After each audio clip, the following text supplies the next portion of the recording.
നമ്മുടെ പ്ലാന്റ്സ് നല്ല ഗ്രോത്ത് കിട്ടാനും അതുപോലെ തന്നെ നല്ല ഹെൽത്തി ആയിട്ടിരിക്കാനും കുറേ പൂക്കളും കായ്കളും ഒക്കെ മറ്റും വരാനും നമ്മൾ പലതരത്തിലുള്ള വളങ്ങൾ കൊടുക്കാറുണ്ട്. നമ്മൾ എല്ലാ ചെടികൾക്കും ഒരേ വളം തന്നെയാണ് കൊടുക്കുന്നത്, അത് ഒരേ അളവിൽ തന്നെയാണ് കൊടുക്കുന്നത്.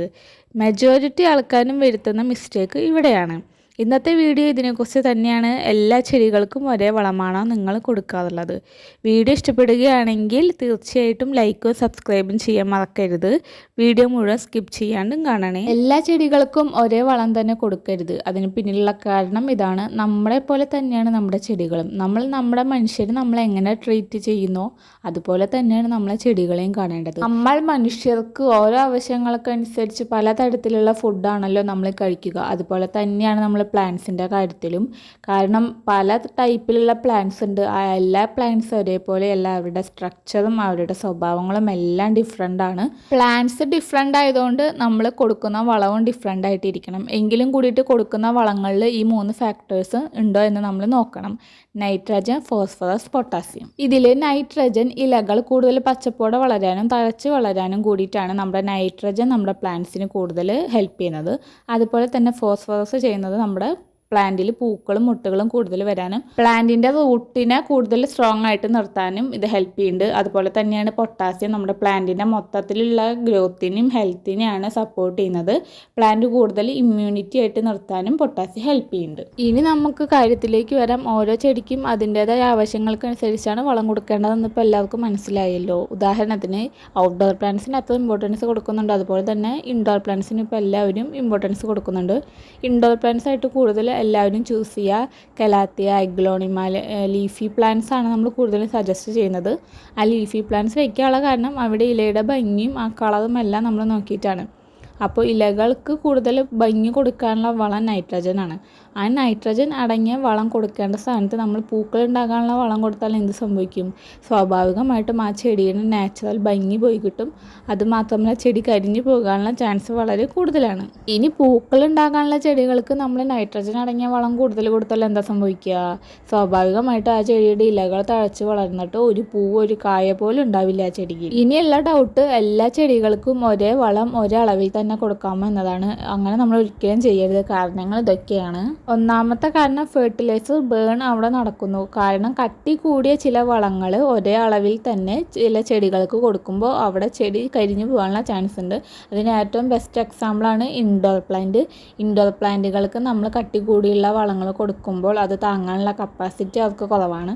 അതുകൊണ്ട് അവിടെ ഇലകളുടെ റൂട്ടിനെ അത് എഫക്റ്റ് ചെയ്തിട്ട് ചെടി കരിഞ്ഞു പോകാനും ഇലകളുടെ അരികുകളും മറ്റും മഞ്ഞ കളറായിട്ട് കരിഞ്ഞു പോകാനുള്ള ചാൻസ് ഉണ്ട്. രണ്ടാമത്തെ പ്രശ്നം തെറ്റായ വളം ചൂസ് ചെയ്യുന്നതുകൊണ്ടുള്ള പ്രശ്നങ്ങളാണ്. അതായത് പൂക്കൾ ഉണ്ടാകേണ്ട ചെടിക്ക് നൈട്രജൻ അടങ്ങിയ വളം കൊടുക്കുമ്പോൾ എന്താണ് പ്രശ്നം ഉണ്ടാവുക? ചെടി തഴച്ച് വളരും, ചെടി പൂക്കുകയോ കായ്ക്കുകയോ ചെയ്യില്ല. മൂന്നാമത്തെ പ്രശ്നമാണ് ഇമ്പോർട്ടൻ്റ്, മണ്ണിൻ്റെ അസിഡിക് സ്വഭാവം. അതായത് മണ്ണിൻ്റെ pH വരുന്ന വ്യത്യാസം ചെടികളെയും ബാധിക്കും. കാരണം ഒരു ചെടിക്ക് ഇഷ്ടപ്പെട്ട മണ്ണിൻ്റെ സ്വഭാവമായിരിക്കില്ല മറ്റൊരു ചെടിക്ക് ഇഷ്ടമാവും. അതുകൊണ്ട് ഒരേ വളം തന്നെ എല്ലാ ചെടികൾക്കും ഒരേ അളവിലിട്ട് കൊടുക്കുകയാണെങ്കിൽ മണ്ണിൻ്റെ സ്വഭാവത്തിലുള്ള മാറ്റം ആ ചെടീനെ ബാധിക്കും. അത് പിന്നെ ചെടിയുടെ നാശത്തിനായിരിക്കും കാരണമാവുക. അതുകൊണ്ട് തന്നെ നമ്മൾ ആദ്യം തന്നെ ചെയ്യേണ്ടത് ഇതിനുള്ളൊരു പരിഹാരമായിട്ട് നമ്മൾ നമ്മുടെ ചെടികളെ തരംതിരിക്കുക. ഇലച്ചെടികൾ, പൂക്കൾ ഉണ്ടാകുന്ന ചെടികൾ, സക്കുലൻസ്, കാക്ടസ്, ഇതുപോലെ പല വിഭാഗങ്ങളായിട്ട് തിരിച്ചാൽ നമുക്ക് അവർക്കുള്ള വളം കൊടുക്കാനും അതുപോലെ തന്നെ വളം മേടിക്കാനും നമുക്ക് എളുപ്പമായിരിക്കും. ഇനി ചെടികളുടെ സ്വഭാവത്തിനനുസരിച്ചുള്ള വളങ്ങൾ ഏതൊക്കെയാണ് നമുക്ക് നോക്കാം. നമുക്ക് ജൈവവളത്തിൽ നിന്ന് തന്നെ ആദ്യം തുടങ്ങാം. അതിൽ ഇലച്ചെടികൾക്ക് പറ്റിയ നല്ല വളം ഏതാണെന്ന് ചോദിച്ചാൽ ചാണകപ്പൊടി നല്ലൊരു ഓപ്ഷനാണ്. അതുപോലെ തന്നെ കമ്പോസ്റ്റ്, അതല്ലെങ്കിൽ കടലപ്പിണ്ണാക്ക് നേർപ്പിച്ചിട്ട് നമ്മൾക്ക് ഒഴിച്ചു കൊടുക്കാം. ഈ 3 വളങ്ങളും നല്ലൊരു ഓപ്ഷനാണ് ഇലച്ചെടികളുടെ ഭംഗിക്കും അവരുടെ ഹെൽത്തിനൊക്കെ. അതുപോലെ തന്നെ കെമിക്കലിലേക്ക് കിടക്കുകയാണെങ്കിൽ NPK നല്ലൊരു ഓപ്ഷനാണ്. നൈട്രജൻ അടങ്ങിയത് കൊണ്ട് ഇലകൾക്ക് തഴച്ച് വളരാനുള്ള ഒരു ഹെൽപ്പ് ചെയ്യുന്ന നല്ലൊരു വളമാണ് കേട്ടോ. ഇനി നമുക്ക് പൂക്കളുണ്ടാകാനുള്ള ചെടികൾക്ക് ഏറ്റവും ബെസ്റ്റ് വളം ഏതാണെന്ന് നോക്കാം. ജൈവവളത്തിൽ ഏറ്റവും ബെസ്റ്റ് നമ്മുടെ എല്ലുപൊടി തന്നെയാണ്. ബോൺ മീലാണ് ഏറ്റവും ബെസ്റ്റ് വളം പൂക്കളുണ്ടാകാനുള്ള ചെടികൾക്ക്. അതുപോലെ തന്നെ പഴത്തൊലി ഉണക്കി പൊടിച്ചത് നല്ല ഓപ്ഷനാണ്. ഇനി ഉണക്കി പൊടിക്കാൻ നമുക്ക് വെയിലൊന്നും ഇല്ലെങ്കിലും കൂടിയിട്ട് വെള്ളത്തിലിട്ട് ഒരു 2 ദിവസം കഴിഞ്ഞിട്ട് നേർപ്പിച്ചിട്ട് ഒഴിച്ച് കൊടുക്കുകയാണെങ്കിലും പൂക്കൾക്കും അതുപോലെ തന്നെ മുട്ടുകൾ ഉണ്ടാകാനൊക്കെ നന്നായിട്ട് ഹെൽപ്പ് ചെയ്തിട്ട് ഇത് രണ്ടും. നമുക്ക് കെമിക്കലിലേക്ക് കടക്കുകയാണെങ്കിൽ നമ്മുടെ DAP നല്ലൊരു ഓപ്ഷനാണ്. പൂക്കൾ ഉണ്ടാകാനുള്ള ചെടികൾക്ക് അതേ മുട്ടുകളൊക്കെ ഉണ്ടായിക്കോളും. ഇനി നമുക്ക് സെക്കുലൻ്റ് കാക്ടസ് ടൈപ്പ് പ്ലാന്റിന് ഏത് തരം വളമാണ് കൊടുക്കാൻ ചോദിച്ചാൽ നമുക്ക് പൊതുവെ ഇത്തരം ടൈപ്പ് പ്ലാന്റിന് വളങ്ങൾ അങ്ങനെ കൊടുക്കുന്നത് കുറവാണ്. കാരണം വർഷത്തിൽ 1-2 തവണ മാത്രം നമുക്കിതിന് കൊടുത്താൽ മതിയാകും. കാരണം പെട്ടെന്ന് നശിച്ചു പോകാനുള്ള ടെൻഡൻസി കൂടുതലായതുകൊണ്ട് അങ്ങനെ കൂടുതൽ നമ്മൾ വളങ്ങൾ കൊടുക്കാതില്ല. ഇനിയിപ്പോൾ ജൈവവളം കൊടുക്കുകയാണെങ്കിൽ കമ്പോസ്റ്റ് നല്ലൊരു ഓപ്ഷനാണ്. നേരിയ തോതിൽ കൊടുത്താൽ മതിയാകും. പിന്നെ കെമിക്കലിലേക്ക് പോകുകയാണെങ്കിൽ NPK 19 കൊടുക്കാം.